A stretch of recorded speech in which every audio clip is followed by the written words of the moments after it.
take a baker's dozen to get my point to you? Would it take a half a pound to roll that joint for you? Would it take some Hail and Mary so full of grace to get my sound to you?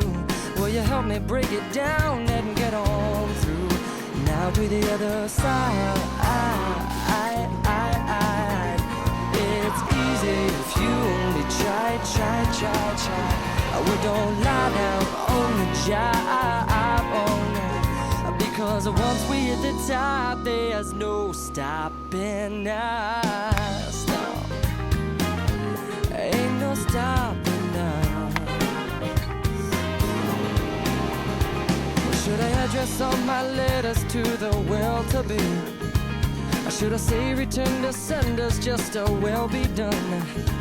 Or should I better not take it so personally? Por favor, socorrista, si plau, que me ahogo, ayúdame, que me he tragado agua de mar y como que está salada, me ha dado sed y he empezado a beber más agua y más agua y más agua y tengo los pulmones llenos de algas y de bicharracos y después de tanta sed también me he comido una medusa de esas con serpiente en la cabeza y me pican píloro. Por favor, socorrista, deja ya de tocarte los huevos y ayúdame, por favor, cuyón. Aquí lo tenés. Pero la próxima vez que querás el flotador me lo pedís normal. No hace falta que me montes un espectáculo para irnos a jugar a la playa con el maldito reflotador. ¿Entendés? Lo pedís como la persona que pareces un niño repelotudo. ¿Entendés? Venga, largo.